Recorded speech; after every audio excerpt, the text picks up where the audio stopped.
ce week-end. Vous étiez à Douarnenez, justement, et vous avez fait du shopping, mais sans dépenser un sou. Oui, j'ai pas dépensé un seul centime. J'ai testé une zone de gratuité organisée près de la Maison Solidaire à Carmaron, à Douarnenez, donc. Et c'est un collectif d'habitants qui est à l'origine de cet espace. C'est un lieu d'échange et de partage. On regarde tout de suite votre reportage. Prendra, prendra pas, choix difficile devant cette bibliothèque improvisée. Pourtant, au départ, Kevin n'était pas venu là pour prendre des choses, mais plutôt pour donner. On a beaucoup de choses qui ne nous servent pas, donc pourquoi pas les donner.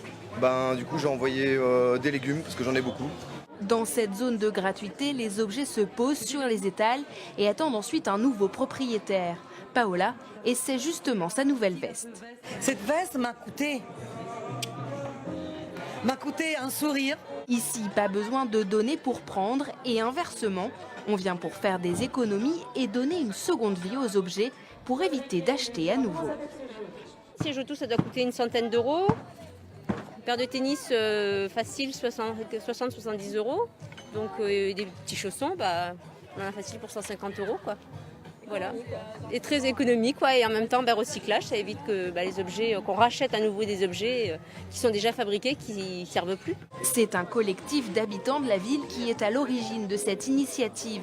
Au-delà de l'aspect économique, il y a aussi une volonté de changer nos modes de consommation. On parle de société de surconsommation, mais derrière la surconsommation, il y a la surproduction, avec les conditions d'exploitation des gens qui travaillent pour pouvoir nous vendre des produits très peu chers aujourd'hui dans plein de magasins. Donc quand on parle de surconsommation, on regarde aussi ce qu'il y a derrière, avec toute la maltraitance au travail, les mauvaises conditions. Le concept de gratuité se raréfie, pourtant ce dimanche, il a fait des heureux.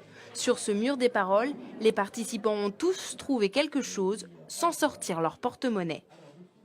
Alors Julie, qu'est-ce qui distingue ces zones de gratuité des événements de troc ou même de vide-grenier? Eh bien ici, Pauline, quand on vient donner des objets, on ne vient pas pour le profit. Même si pendant les vides-greniers, on ne s'attend pas à gagner des millions, on espère toujours repartir avec un petit pécule. Eh bien dans ces zones, rien du tout. Et puis surtout à l'inverse, on ne dépense rien non plus. Et c'est vrai que l'on perd un peu l'habitude de ne rien payer. Stéphanie, l'une des organisatrices que l'on voit dans le reportage, nous disait effectivement qu'au début, les gens se sentent mal à l'aise à cette idée, ils hésitent. Et puis finalement, une fois qu'ils ont passé le cap, ils sont assez contents de ne pas passer par la case caisse enregistreuse. Effectivement, il y a une petite notion on peut se sentir mal à l'aise. On a l'impression peut-être un peu de voler les choses.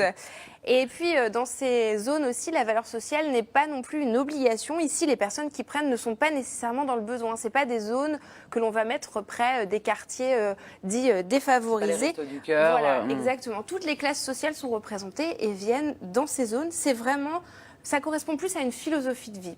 Alors, est-ce qu'on échange seulement des objets ? Alors c'est la finalité première de ces zones, effectivement, c'est des espaces qui se développent un peu partout en France, mais aussi au Canada.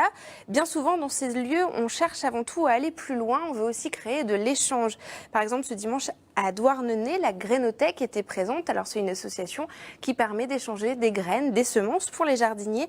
Puis il y avait aussi le réseau d'échange réciproque des savoirs où l'on peut faire partager un de ses talents. Par exemple, si on est très doué à la guitare ou au jardinage, eh bien on peut donner des cours aux autres. Et puis dans cet esprit, on pouvait aussi emmener son électroménager pour le réparer au lieu de le jeter. Et c'est Henri Gabold, un bricoleur qui se chargeait des réparations. On écoute ce bricoleur.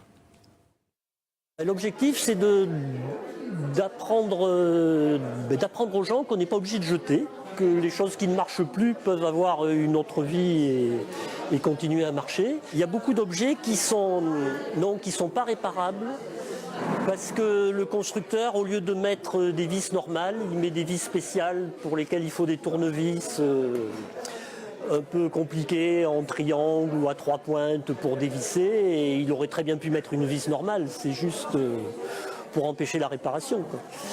Et donc donc on a plus de succès avec des vieux engins, je dirais, qu'avec des trucs tout neufs qui ont été moulés d'un coup et qu'on ne peut pas démonter tout simplement. Voilà, et pour ceux qui ont loupé l'événement, je crois qu'il y a des séances de rattrapage possibles puisque le collectif de zones de gratuité organise tous les mois ce type de... Voilà, pas avec la même ampleur, mais en tout cas, effectivement, on peut participer à ces zones de gratuité tous les mois à Douarnenez, effectivement. Merci beaucoup. beaucoup. En Finistère, d'ailleurs, je crois. Merci beaucoup, Julie.